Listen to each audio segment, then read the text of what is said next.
আসসালামু আলাইকুম ও রহমতুল্লাহি ও বারাকাতুহু। আজকে আমি আইএমএস এর সফটওয়্যারের মাধ্যমে ডিজিটাল ডায়েরিটা কিভাবে ইউজ করতে হয় তার বিস্তারিত সংক্ষেপে বলার চেষ্টা করব। চলুন শুরু করা যাক। প্রথম আমি লগ ইন করে নিলাম। লগ ইন হচ্ছে। ওকে, লগ ইন হলো।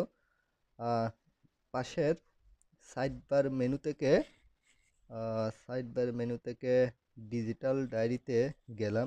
প্রথম আমরা যে স্ক্রিনটা দেখতে পাচ্ছি, দেখেন এখানে প্রথমে লেখা আছে ডায়েরি শোয়িং অফ 20/1/2025। এর অর্থ হচ্ছে যখনই আপনি স্ক্রিনে আসবেন সবসময় কারেন্ট ডেটে ডায়েরিটা শো করবে। অর্থাৎ আপনি যদি চান যে আহ, এখানে এই বক্সে, এই যে এখানে এই এই সার্চ বক্সে গিয়ে এই সার্চ বক্সে কিন্তু আপনি নির্দিষ্ট ডেটের ডায়েরি সার্চ দিতে পারবেন। আবার এখানে যে সার্চ বক্স দেখতে পাচ্ছেন, এই সার্চ বক্সে কিন্তু এই সার্চ বক্স দিয়ে আপনি যেখানে ডায়েরি শো হচ্ছে, যেখানে এখান থেকে নির্দিষ্ট জিনিস ফিল্টারিং করতে পারবেন। ওকে, চলেন আমরা আরেকটু একটা ডায়েরি অ্যাড করে দেখি। তার আগে আরেকটু বলে নিই, এখানে টাইপ আছে, এই টাইপ দিয়ে আপনি আরও ফিল্টারিং করতে পারবেন। লেসন দিলে লেসনের ডায়েরিগুলো আসবে, ফ্রম স্কুল দিলে ফরমেরগুলো, ফরম গার্ডেন দিলে গার্ডেনেরগুলো, ক্লাস দিলে ওই ক্লাসের সেকশন দিলে ওই সেকশনের, ইত্যাদি। চলেন একটা ডায়েরি আমরা অ্যাড করি। অ্যাড নিউ দিলাম। এখানে বলে রাখি, এখানে যখন আমি ক্লাস শিফট সিলেক্ট করব, সাপোজ যে আমি ডে শিফট সিলেক্ট করছি, তার মানে এই ডায়েরিটা শুধুমাত্র ওই শিফটে যাবে। আবার যখন আমি ক্লাস সিলেক্ট করব, ধরেন আমি ক্লাস সিলেক্ট করলাম স্ট্যান্ডার্ড 9, এই যে এখন এই ডায়েরিটা ক্লাস 9-এর সব স্টুডেন্টের কাছে যাবে। এখন যদি আমি সেকশন সিলেক্ট করি এ সেকশন, তার মানে এই ডায়েরিটা ওই ডে শিফটের স্ট্যান্ডার্ড 9-এর সেকশনের সবার কাছে যাবে। এখন যদি আমি নির্দিষ্ট স্টুডেন্ট সিলেক্ট করি, তার মানে এই ডায়েরিটা ওই নির্দিষ্ট স্টুডেন্টের কাছে যাবে। হ্যাঁ, এখন যদি আমি চাই যে না, আমি তো এটা একটা ক্লাসের সেকশনে সবার কাছে দিব, তখন আমি এই ক্লাস শিফট ক্লাস সেকশন এটা সিলেক্ট করলে হয়ে যাবে। যদি এটা যদি বিভিন্ন লেসন সংক্রান্ত ডায়েরি হয়, তাহলে একটা সাবজেক্ট সিলেক্ট করে দিব, যেমন বাংলা ফার্স্ট পেপার, বা আহ, বা দিলাম বাংলা ফার্স্ট পেপারেই দিলাম। তারপর এখানে ডায়েরির ডেটটা দিব, যে এটা কয় তারিখের ডায়েরি, যেমন ধরুন আজকে 2 তারিখ, 2 তারিখের ডায়েরি দিলাম। ওকে, সিলেক্ট করলাম। এখানে আমি ডায়েরির ইয়াটা দিলাম, সাপোজ আমি দিলাম আহ, Bangla Bangla poem memorizing, suppose আমি এই পড়াটা দিলাম। হ্যাঁ, এই পড়াটা আমি দিলাম। এখন আমি সেভ করলাম। এখন আমি সেভ করার পর দেখেন হচ্ছে, এখানে দেখবেন টাইপ কিন্তু লেসন, ওই যে আমি সাবজেক্ট সিলেক্ট করছি তাই এখানে টাইপ লেসন। ক্লাস স্ট্যান্ডার্ড 9 সেকশনে subject Bangla first paper, diary description Bangla ফয়েম মেমোরি। তার মানে এই ডায়েরিটা স্ট্যান্ডার্ড 9-এর সেকশনে এর সবার কাছে চলে গেছে। হ্যাঁ, এখন আমি যদি চাই যে একটা ডায়েরি দিব শুধুমাত্র স্ট্যান্ডার্ড ক্লাস 9-এর সেকশনের একটা নির্দিষ্ট বাচ্চা, তখন আমি ওই বাচ্চার ইয়াটা সিলেক্ট করে দিব। হ্যাঁ, এখন আমি একটা ইয়া করি, ধরেন এই ডায়েরিটা আহ, কিভাবে পাবে সেটা একটু দেখি, বাচ্চারা বা গার্ডিয়ানরা। এখানে আমি লগ আউট করলাম। ওকে, চলেন গার্ডিয়ান দিয়ে লগ ইন করি। এই প্যারেন্ট, প্যারেন্ট লগ ইন করলো। প্যারেন্ট লগ ইন করার পর সে দেখলো তার বাচ্চা, আজকে এই 3টা বাচ্চা এখানে পড়ে।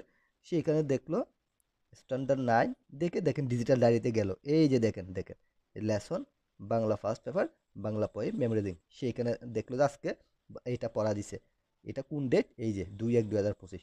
সে এখানে ডায়েরি ইয়া দিয়ে চার্জ দিতে পারবে। আবার চাইলে গার্ডিয়ান নিজে আহ, কোনো কিছু স্কুলকে পাঠাতে পারবে। যেমন আমি এখানে দিলাম গার্ডিয়ান হিসেবে, দিলাম আজকে আমার চাইল্ড, ধরেন অসুস্থ, তাই এতটুকু লিখলাম, আর বেশি কিছু লিখলাম না। জাস্ট এটা লিখে নোট লিখলো, আজকে আমার বাচ্চা অসুস্থ তাই পড়াটা শিখতে পারে না। দেখেন, ফ্রম গার্ডিয়ান, এই লেখাটা কিন্তু, অর্থাৎ এই ডায়েরিটা কোথায় গেল, এই ডায়েরিটা গেল গার্ডিয়ান স্কুলকে পাঠাইছে। ফ্রম গার্ডিয়ান করছে, তার মানে গার্ডিয়ান থেকে আসছে। এই গার্ডিয়ান স্কুলকে পাঠাইছে। এখন স্কুল এটা কিভাবে পাবে, চলেন তাহলে এটা দেখি স্কুল কিভাবে পাবে। তাহলে স্কুল নিশ্চয়ই কি দিয়ে তার আইডি দিয়ে অবশ্যই লগ ইন করবে বা দায়িত্বে যিনি থাকবে, ধরেন অ্যাডমিন দিয়ে লগ ইন করলাম বা প্রিন্সিপাল বা যে সংশ্লিষ্ট টিচার লগ ইন করলো। লগ ইন করার পর এই যে এখানে দেখেন ওয়ান একটা ইয়া করতেছে, তার মানে একটা ডায়েরি কারো থেকে আসছে, মানে কোনো একটা গার্ডিয়ান থেকে একটা ডায়েরি আসছে। ঠিক আছে, এই যে একটা ওয়ান ব্লিঙ্কিং করতেছে। এই যে এখানে ক্লিক করব, আবার ক্লিক করে এই ডিজিটাল ডায়েরিতে যাব। এই যে দেখেন ফ্রম গার্ডিয়ান, গার্ডিয়ান থেকে একটা ডায়েরি আসছে। আজকে আমার চাই দুষ্ট, এটা কোন গার্ডিয়ান পাঠিয়েছে? স্ট্যান্ডার্ড 9 রুল 24-এর গার্ডিয়ান পাঠিয়েছে ফ্রম গার্ডিয়ান সেকশনে। হ্যাঁ, আবার চাইলে আমরা এটা রিপ্লাই দিতে পারি, এখানে রিপ্লাই দিতে পারি। এই যে গার্ডিয়ানকে, ওকে ওকে নোটেড, এটা দিয়ে দিলাম, সেভ দিয়ে দিলাম। এই যে হয়ে গেল, দেখছেন? ওকে নোটেড। এটা দেওয়ার পর এই ইয়াটা আহ, এই ইয়াটা কার কাছে চলে গেল? ওই যে ওই নির্দিষ্ট গার্ডিয়ানের কাছে চলে গেল। হ্যাঁ, তো এতটুকুই ইয়া হচ্ছে এই ডায়েরির বিষয়ে, এতটুকুই। আর এখানে দেখেন টাইপ আছে, আমি এখানে যখন অনেকগুলো ডায়েরি জমে যাবে, দেখেন এখানে অনেকগুলো আজকের দিন অনেকগুলো ডায়েরি জমে গেছে, আমি খুঁজে বাইর করতে কষ্ট হলে এখানে চার্জ দিব যে একটা নির্দিষ্ট কিছু। আবার যদি চাই না আমি নির্দিষ্ট টাইপের গুলো চার্জ দিব, তখন আমি শুধু লেসন চার্জ দিব।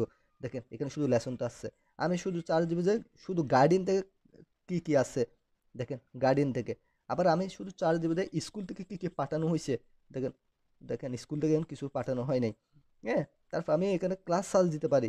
হ্যাঁ, আমি এখানে ধরেন ক্লাস সার্চ দিতে পারি নির্দিষ্ট ক্লাসের।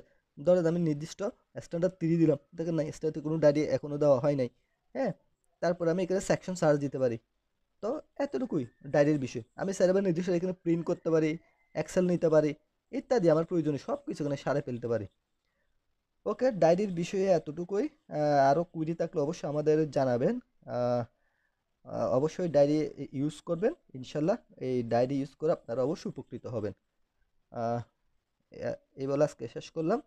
আসসালামু আলাইকুম ওরহমতুল্লাহি ওবরাকাতুহু।